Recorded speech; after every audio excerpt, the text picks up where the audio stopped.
Damos la bienvenida al doctor Mauricio Alarcón. Él es el director ejecutivo de la Fundación Ciudadanía y Desarrollo. Un intento de golpe de Estado, doctor Alarcón.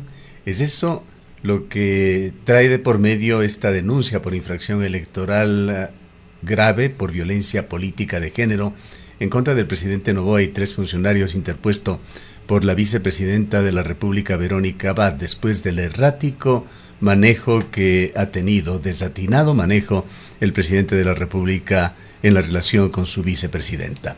Le escuchamos.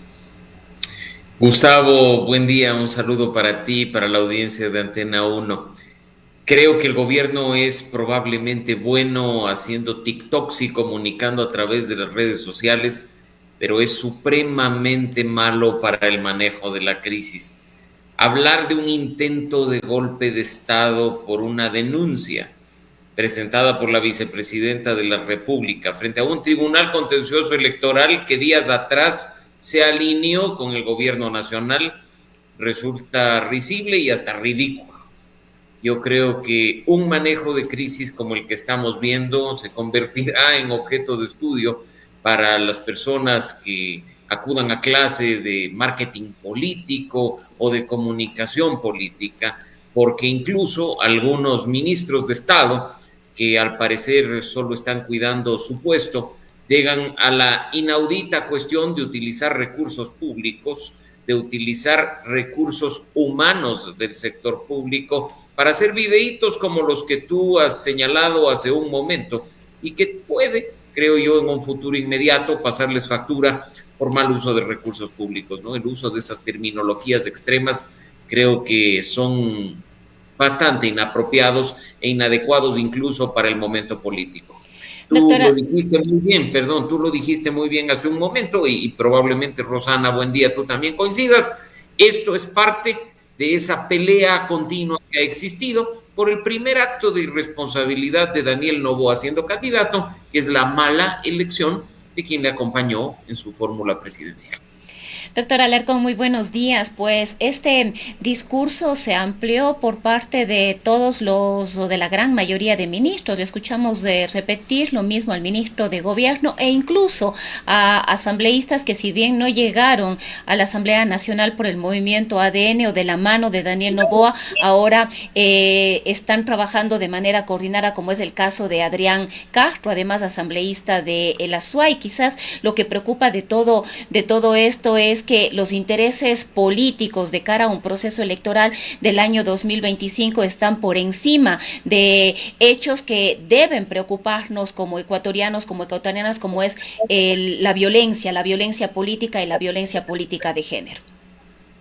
Rosana, tú lo has dicho, ya estamos en campaña y lo que estamos viendo es más politiquería de aquella a la que este país lamentablemente está acostumbrado desde hace muchos años.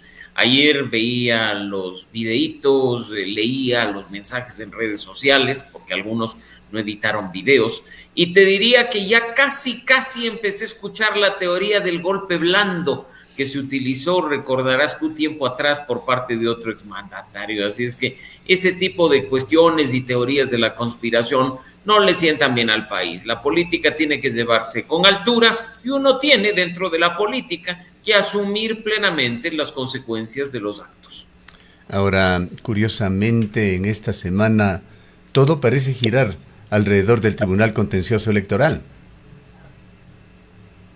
Efectivamente, Gustavo, y tú debes de haber visto que tanto la denuncia que en su momento presentó el señor Guarderas en contra de la señora Abad ya tiene juez ponente, y esta denuncia que ha presentado Abad contra Noboa, Sommerfeld, Jacome y Torres también ya tiene un juez ponente, y pues veremos mucha acción en el Tribunal Contencioso Electoral a vísperas de que formalmente arranque la campaña con la inscripción en firme de las candidaturas de las organizaciones políticas.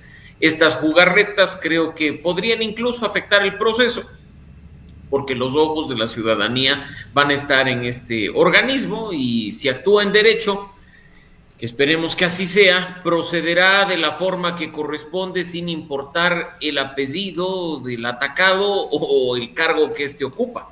y esperemos que así sea, porque en un país que dice respetar el Estado de Derecho, mandan las normas y no las personas.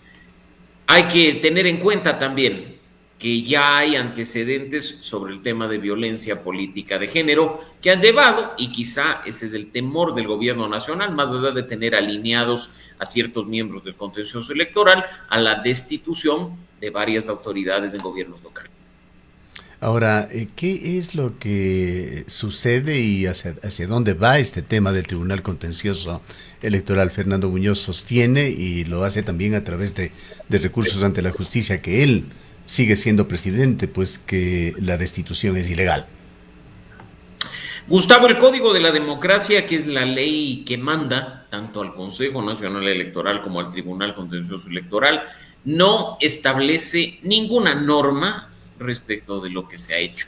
Se ha dicho que todo se ha actuado en función de normas administrativas, el código administrativo en definitiva, pero lo cierto es que tú tienes establecido en las normas de derecho público únicamente aquello que puedes hacer en el ejercicio de tu cargo, nada más, y lo actuado no está establecido en norma alguna. No van a venir a decir que, pues, como es un órgano colegiado, se tiene que actuar en el pleno del contencioso electoral como en el directorio de una empresa pública. Eso es realmente inaudito, y lo único que evidencia es que no hay coherencia en la aplicación de la ley, sino conveniencia. Como hoy me conviene, la aplico de una forma, como mañana no, digo que la norma no vale. En este caso, lo actuado es ilegal, derivadamente es inconstitucional, y yo creo que simplemente es cuestión de tiempo para que, si no hay presiones en la justicia, en función de la acción de protección presentada por Fernando Muñoz, tengamos algún resultado al respecto. ¿Por qué interesa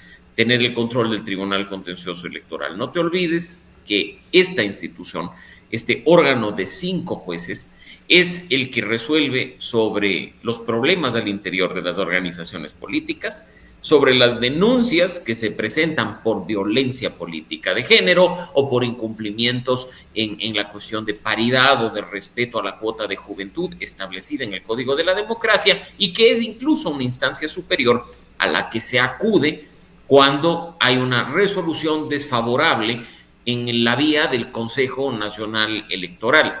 E incluso, no quiero extenderme, pero es importante decirlo, ¿por qué interesa tener la presidencia del Tribunal Contencioso Electoral? Porque, de acuerdo con el Código de la Democracia, es atribución del presidente armar el orden del día y convocar a las sesiones. No vaya a ser que en ese armado del orden del día se privilegie ciertas causas por sobre otras.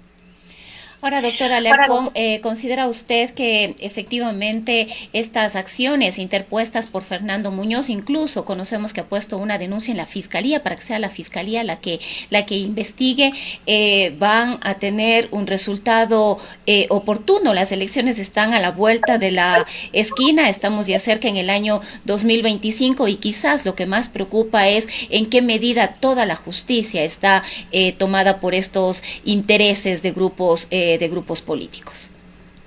Como hemos visto durante todo este tiempo, mi querida Rosana, la justicia es quizá el punto favorito de todos los actores políticos sin excepción. En un espacio, en un medio el día de ayer me decían, se habla de la metida de manos a la justicia, y mi respuesta era, ojalá una persona hubiera metido sus 2 manos en la justicia, cuando yo más bien veo, y creo que la gran mayoría de ecuatorianos también lo hace, que tenemos varios pulpos políticos que han metido sus 8 tentáculos, la justicia tomada en su totalidad. ¿Por qué es importante tener un bracito, un tentáculo en la justicia?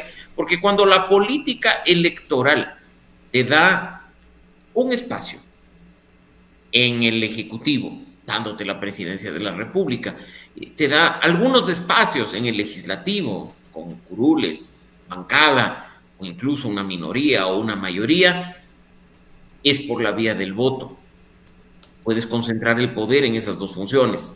La justicia tiene que mantenerse independiente como un contrapeso, pero la política, cuando mete un dedito, mete una mano, mete un tentáculo, desequilibra esa balanza, y tiene pues personas que aplican el derecho y juzgan en función de los intereses políticos, esa inseguridad jurídica que tanto se habla en nuestro país y que es aplicable tanto cuando te vas a la justicia civil o la justicia penal, como desde la vigencia de la Constitución de Montecristi, la justicia electoral termina siendo un banquete apetecido, como digo, por todos los actores políticos sin excepción.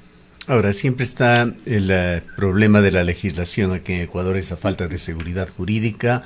Está de por medio la opacidad del artículo 55 del Código Orgánico Administrativo. La pregunta es allí si debería intervenir la Procuraduría General del Estado para dar luces, determinar los alcances de ese artículo que permite remover al presidente del TCE en esta ocasión, o la Asamblea debería emitir un reglamento para resolver esa subjetividad. Pero es que no hay nada que interpretar, Gustavo, no hay nada que resolver. Yo no sé por qué cuando la norma no nos gusta, como actores políticos, buscamos la forma de que alguien interprete, de que alguien se pronuncie, de que alguien diga algo. Lo mismo pasa con la licencia obligatoria que tiene que activar el presidente de la República si opta nuevamente para su cargo. Lo mismo aplica a esto de la sucesión presidencial que está establecida en la Constitución. Acá las interpretaciones, los pronunciamientos de autoridad no están para cuando la norma no nos gusta, están para cuando la norma no es clara. Y si tú revisas el Código de la Democracia, revisas la Constitución o las normas más básicas y elementales de derecho público, no hay nada que interpretar. Lo actuado por el Tribunal Contencioso Electoral no está entre las normas del Código de la Democracia, no está entre las atribuciones ni del Pleno ni de la mayoría de un cuerpo colegiado de este tipo y no puede llevar a un resultado como el que hemos visto. Mira que la sesión fue tan atropellada que ni siquiera tenían secretario. O sea, ¿cómo puede ser posible que 3 de 5 se juntan en el parque y dicen, autoconvoquémonos, sesionemos y destituyamos al presidente? Así no funciona el derecho. Por eso hay tan poca credibilidad y confianza de los ecuatorianos en nuestras instituciones. Aquí hay que decir las cosas como son. Las normas son claras y únicamente aquellas que tengan algún problema pueden ser sujeto de interpretación o pronunciamiento. Pero esto, a conveniencia, definitivamente no. Además, abogado Alarcón, preocupa que se dé este tipo de situaciones porque al parecer, como usted manifiesta, un grupo de amigos se reúne en el parque y toma las decisiones de acuerdo a la coyuntura política, a la coyuntura electoral, a la coyuntura económica. Entonces, si mañana ya no me gusta, es una muestra más de que la institucionalidad del país está cada vez peor. Y Rosana, contigo en espacios... En Antena 1 lo hemos dicho, mientras las instituciones se muevan al vaivén de las personas que las componen y no sobre la base de la norma, de la Constitución y de la ley, mientras las instituciones se acomoden a los mandatos del gobierno de turno para que sus autoridades simpaticen con otras y puedan sobrevivir, estamos simplemente con inseguridad jurídica, con inestabilidad institucional y con poca o nada de democracia. Duele decirlo, pero precisamente si un inversionista extranjero no viene a Ecuador es por razones como estas. Si inversionistas de inversiones y empresas establecidas ya en nuestro país se van a buscar otros horizontes es porque nada les garantiza acá. Lo que tú mencionas, lo que hemos dicho hace un momento, el día de mañana, no sé, pues alguna autoridad se siente en la banca de un parque y dice, sí, hay la Constitución, pero no me gusta lo que dice, vamos a actuar de esta forma. Levante el teléfono y ordena. ¿De qué estamos hablando? ¿Mandan las normas o mandan las personas? Eso no es Estado de Derecho. El uso incluso de recursos públicos de forma selectiva no va en línea con esto. Y yo creo que los ecuatorianos, aunque sintamos ciertas cuestiones como distantes, pues creo que muy pocos podríamos ir alguna vez al Tribunal Contencioso Electoral por alguna causa. Tenemos que prestar atención a todo lo que ocurre, porque aunque esta institución que hoy está en el ojo del huracán no tenga vínculo con nuestra vida cotidiana, a la larga son sus decisiones las que pueden terminar impactando, sí, en nuestra vida y en nuestros actos del día a día. Ahora, mientras estamos distraídos todos con estas escaramuzas, avanza un proceso delicadísimo para Ecuador que tiene nuevamente que ver con la seguridad jurídica y el concurso de jueces. De no ser por una investigación de Diario Expreso, esto habría pasado ya. Diario Expreso ha determinado que una empresa que fue contratada es prácticamente una empresa fantasma y es la que decidió sobre la calidad de esos candidatos para jueces de la Corte Nacional de Justicia, que tendrán en sus manos los casos más delicados de la justicia ecuatoriana, sigan en ese proceso. Gustavo, desde la sociedad civil y desde el periodismo reclamamos mucho que personas con integridad, con honestidad, con capacidad y experiencia opten por un cargo tan importante como el de juez nacional. Pero cuando vemos lo que ya sucedió con un concurso declarado nulo y lo que está sucediendo con este, creo que lo pensamos dos veces en el sentido de exigir. ¿Qué credibilidad y qué confianza tiene un concurso como el que está en marcha? Cuando algo de esperanza había, empezamos a ver problemas.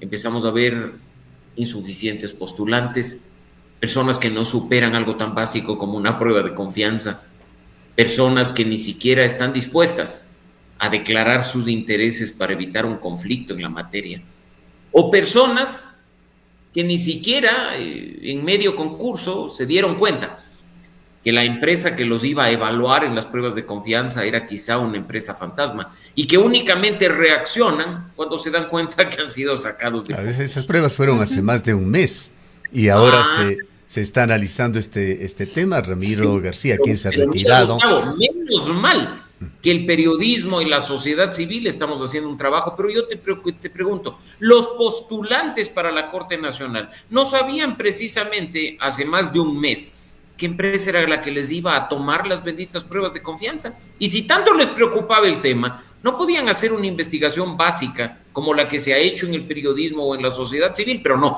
tenemos que esperar a ver si me dejan seguir en el concurso o si me votan para reaccionar, poniendo una acción de protección para torpedear el concurso. Ese tipo de postulantes queremos convertidos después en jueces nacionales. Definitivamente yo no, y te digo, aunque desde estos sectores, periodismo responsable, sociedad civil responsable, demandamos y exigimos que la gente se comprometa y que participe, cada vez pierde piso una afirmación como las nuestras. Hay una declaración sumamente grave y delicada que da cuenta de que Ecuador muy poco aprende de las amargas experiencias que se están justamente ventilando en juzgados.